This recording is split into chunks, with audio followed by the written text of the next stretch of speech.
TomoNews presents Ski Accidents and Adventures. Boy saved from certain doom by quick-handed guy on a ski lift.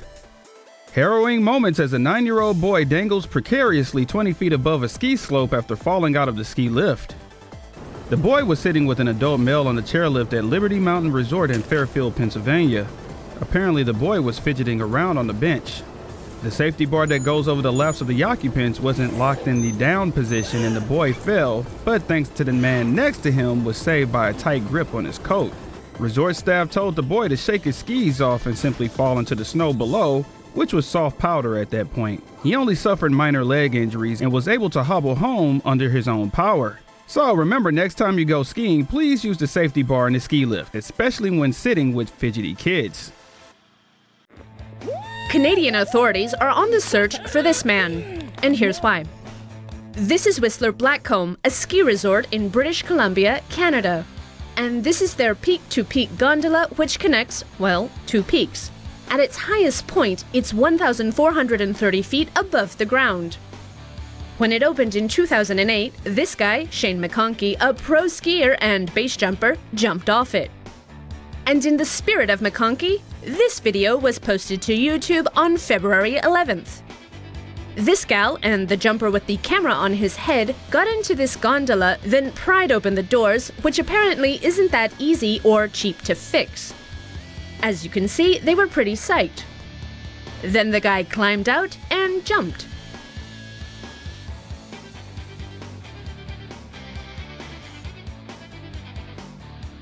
Now, if you're not in the know, base jumping is a sport where people jump off shit, specifically buildings, antennae, spans, and earth, which is what base stands for. You will note that gondola does not fit into the acronym.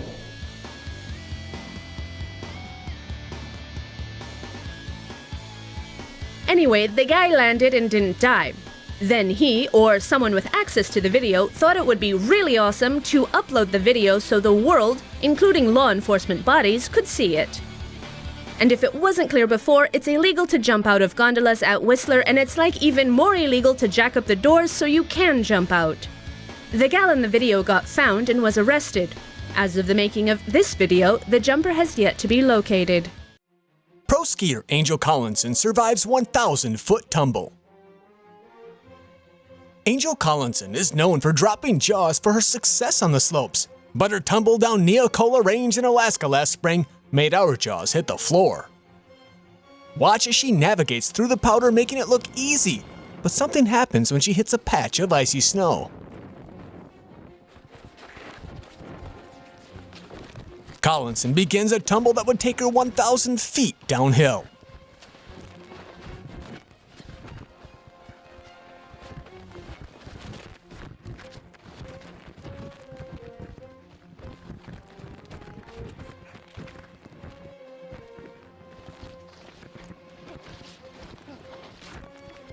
Miraculously, she was able to walk away from the spill with just a couple jammed fingers. Otherwise, she was completely unscathed. I'm okay. How? We have no idea. Collinson told ABC, "I covered my face and protected my head with my arms, and I just kinda held on until I stopped." Yeah, I'm fine, and I can go back up and get my shit too. Awesome, dude. Watch me as I totally start an avalanche. A California snowboarder is in hot water after he and his friends posted footage online of them starting what could have turned out to be a deadly avalanche. Christian Michael Morris and two friends were snowboarding in a closed-off area of Donner Summit at the Sugar Bowl Resort in Lake Tahoe on January 15th. In the clip, filmed by his friend Matt Schaefer, we see Morris psyching himself up before jumping off a ridge into a large body of snow. After he lands, the snow gives way and he disappears from view as he and tons of white stuff go sliding down the mountainside. Morris was also filming the jump with a GoPro attached to his helmet. In his video, we see him jump from the ridge and land before he is swept off his feet and downhill, while shouting expletives the whole time.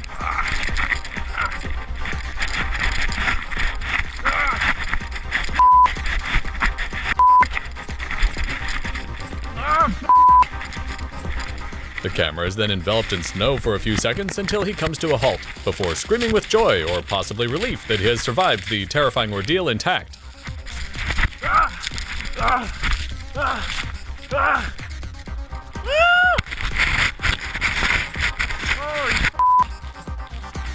Fortunately for Morris, he was unhurt, and according to Schaefer, he and his friends were able to have a good laugh about it on the ride home. Trouble is, authorities did not find the intrepid trio's behavior so funny, and are now looking into pressing charges. Resort officials said the area where the avalanche occurred had been closed to the public since the 2010 to 2011 ski season, and is marked as off-limits. They are now working with the Placer County Sheriff's Office as they seek Morris's prosecution. Morris has taken to Facebook to defend his actions, but comments on social media suggest there is not much sympathy out there for him, with comments ranging from criticism of the trio's lack of avalanche gear to more blunt assessments of Morris. Let's just hope the videos, which Morris and his friends licensed to Viral Hog, help them make bank, because it looks like they're going to need the money. Stay rowdy as dude. Oh, Christian! Man saves son from suffocating under snow after skiing accident.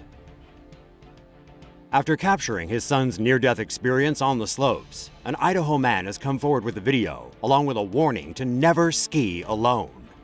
Winston Goss had been skiing with his son Ethan at Brundage Mountain Resort in Idaho, capturing the entire run on his helmet cam. The pair had been skiing on a double black diamond route when Ethan made a jump that landed him headfirst in a hole at the base of a tree. Goss skied down after seeing the 15-year-old disappear from view.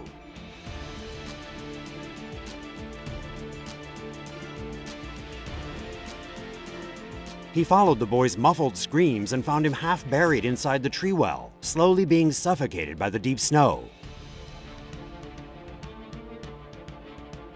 Frantically running over to his son, Goss pulled him out of the snow to safety.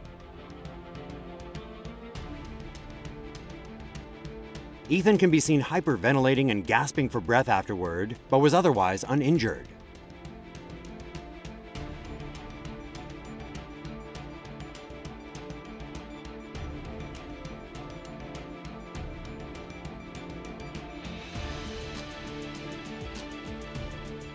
The harrowing incident had father and son shocked, but was not enough to keep them off the mountain. The two were back on the slopes after a brief rest and some hot cocoa.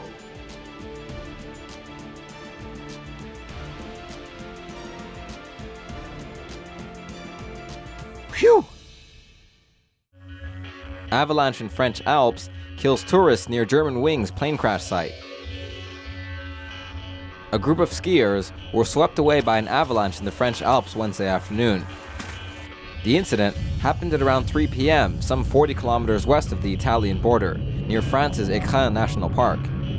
The group of 11 were skiing in an area with no official slopes that had received heavy snow the 2 previous days. The accident took the lives of at least 3 skiers and critically injured another. At least 7 are still missing. The incident, which happened 120 kilometers north of where German Wings Flight 9525 crashed last week, represents the second tragedy in the mountain range in just over a week. Skiers fight after being hit by snowball. It's a snowball!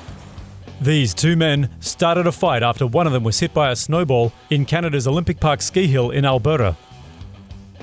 One man was throwing snowballs at his friends from the chairlift and accidentally struck another man who was skiing. The unintended victim took quick revenge, grabbing one of the man's skis and tossing it into the trees, but things only escalated from there. The snowball thrower managed to catch the man, and the two then got into a brawl. The pair apparently know each other, so it's probably wise to think twice before throwing a snowball at your friends.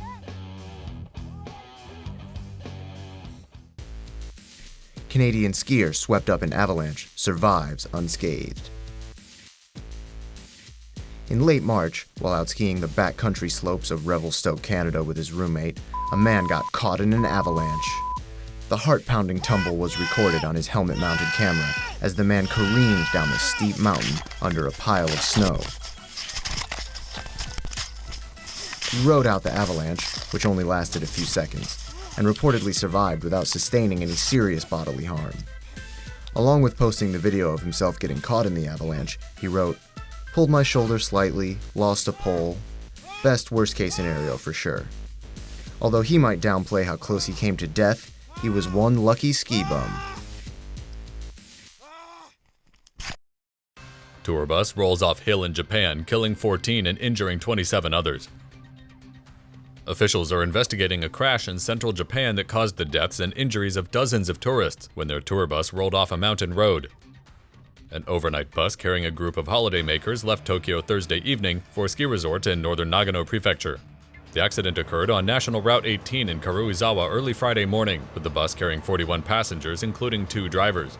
The vehicle was on a downward slope when it veered to the opposite side of the road and broke through the guardrail. It fell 3 meters into the forest, smashing into trees on the way down. The bus landed on its right side, its front window shattered, and portions of it badly deformed. 14 people were killed, including the 2 drivers, and 27 others injured. Roads were not icy and there was no snow on the ground at the time of the incident, prompting investigators to consider possible negligent driving, especially after the trip itinerary reveals the crash site was not part of the bus's route. Huge avalanche buries skiers in Austria. 5 skiers from the Czech Republic were killed at a popular ski spot in the Austrian Alps during a massive avalanche on Saturday. Skiers were engulfed by a deadly avalanche that struck the Austrian skiing region of Tyrol on Saturday afternoon. Despite the level 3 out of a possible 5 avalanche alert earlier that day, 17 skiers moving in 2 separate groups of 12 and 5 were taking part in a free-ride camp. When the avalanche hit shortly after noon, it is reportedly nearly 5 meters deep and approximately 2 kilometers wide.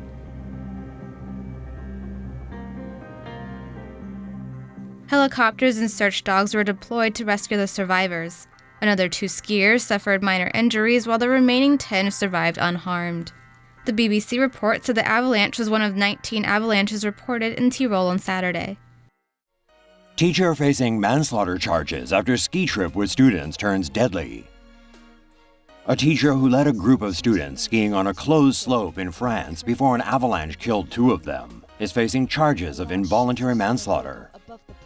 French police are waiting to speak to the teacher who was injured in the avalanche and remains in hospital. The avalanche occurred on Wednesday afternoon in the ski resort of Les Deux Alpes in southern France. CNN reports that a group of 10 students were rejected by another teacher when they asked to go to the slope in the morning, before the teacher, now under investigation for involuntary manslaughter, agreed to accompany them. The group reportedly climbed over a safety fence designed to keep people off of the slope before the avalanche, which was described as a typical case of a slab of snow formed by the heavy winds in recent days. A 16-year-old girl and a 14-year-old boy were killed in the tragedy, while a Ukrainian man who was not part of the school trip also died. The expert slope, which stands 2,500 meters above sea level, had been closed all season due to a lack of snow, but had recently received a massive snowfall, prompting high-risk avalanche warnings from French authorities. The grandson of Colorado ski resort co-founder Peter Siebert was killed in a Vail avalanche that trapped and injured 3 other people on Tuesday. The incident took place beyond resort grounds at the East Vail Chutes in an area known to be avalanche-prone. Anthony Siebert and 3 companions were skiing and snowboarding at the chute. Their activity at the slope likely dislodged a slab of snow above a weakened layer, triggering an avalanche. Siebert was killed. The other 3 were rescued and treated for minor injuries. This is the 5th avalanche-related death reported in Colorado, Montana, and Wyoming, and the 2nd in Colorado in the past 2 weeks. Doctors treating 7-time Formula One world champion Michael Schumacher for brain injuries sustained in a skiing accident have said his condition is improving following a 2nd operation. A subdural hematoma occurs when a head trauma causes the blood vessels between the brain and its protective membrane to rupture. The leaking blood causes a buildup of pressure on the brainstem that can ultimately prove fatal. A craniectomy can be performed to relieve the pressure. During a craniectomy, first the scalp is folded back, before a section of the skull is removed to expose the hematoma.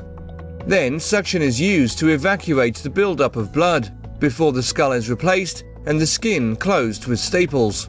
Drains are implanted to drain fluid buildup, while in some cases an intracranial pressure monitor is also inserted. Doctors have said Schumacher's condition has stabilized following the operations, but it was still too early to speculate on whether he'll recover. Nicholas Joy was found 3 days after disappearing from Sugarloaf Ski Resort on Sunday. Joy skied down a trail separate from his father, and they were supposed to meet at the bottom, but he became lost after accidentally skiing down the wrong side of the mountain. He drank water from a stream and took shelter in a cave built out of snow and pine needles for 2 days. He found his way out by walking toward the sound of snowmobiles. By the time Joy was found by Fire Captain Joseph Paul, his gloves were frozen from the cold. Paul gave the boy a pair of his own gloves, some peanuts, and crackers. Officials said Joy was in remarkably good shape when found. A coach carrying British seasonal workers crashed into a cliff near the resort of Alpe d'Huez in the French Alps, leaving 3 people dead. The coach, towing a trailer, was carrying about 50 seasonal workers down a steep mountain road 65 kilometers from Grenoble. At around 2:30 p.m., the coach careered off the road and crashed into a cliff face right before the final hairpin bend. It immediately burst into flames. Several passengers managed to free themselves from the wreckage, while others were rescued by the emergency services and transported by ambulance or helicopter to local hospitals. 3 people died and 4 were seriously injured. French authorities said an investigation has been launched into the cause of the accident.